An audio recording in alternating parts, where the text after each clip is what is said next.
Hello, this is the Black Hole Lab, third lab in the Coursera Intro to Physics series.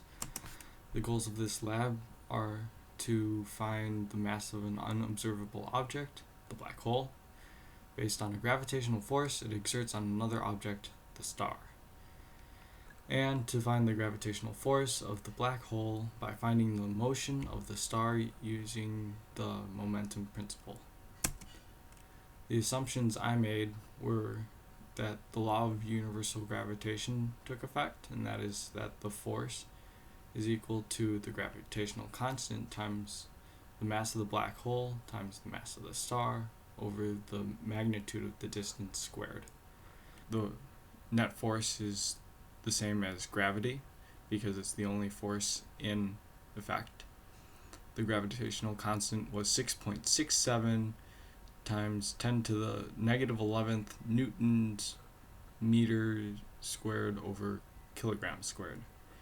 And the mass of the star is equal to 1.98 times 10 to the 30 kilograms, and the magnitude of the distance is equal to the magnitude of the star position vector minus the origin position vector, which I also said that the momentum principle took effect here, and that is that delta P over delta T equals the mass times delta V over delta T, which is also equal to the mass times acceleration, which in effect is equal to the value of F net.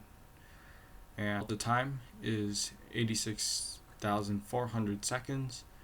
Another assumption I made was that the black hole was not moving significantly. And I bring you to my program now. And P initial is equal to the star's mass times the initial velocity, and the final P is equal to the star's mass times the final velocity.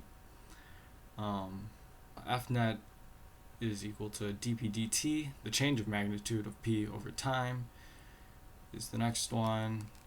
The delta P parallel component is P hat times the change of magnitude over time. The law of universal gravitation, and I have the distance, which is the magnitude of the star's position minus the black hole's position. I have the gravitational constant.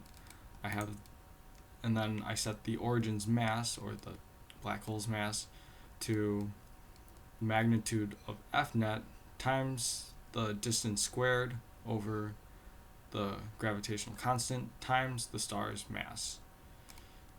And as you'll see on the side, there's a moving sort of green line, and that is the print statement that I included in the program to print out the black hole's mass. And I show the equation for the mass of the black hole, and it's just a rearrangement of the law of universal gravitation. I show you the mass, and on the accuracy to 8 decimal places. What does it mean?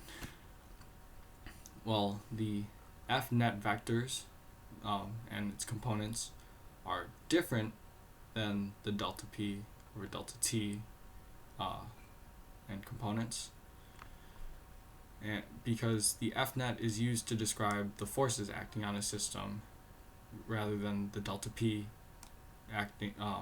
describing the motion of the object in the system. F net is the cause, not an observation, and delta P over delta T is an observation, not a cause. Both of them have the same units, so they can share the same value. What if the black hole, whose mass I found, was replaced by a different black hole, but still placed at the same location? The motion of the observed star remains unchanged and is affected only by the gravitational force of the new black hole. Would I notice the difference?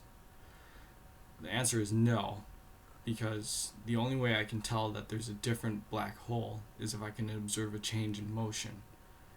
The reason for this is if there was a different black hole with a different mass, you would notice a different motion path.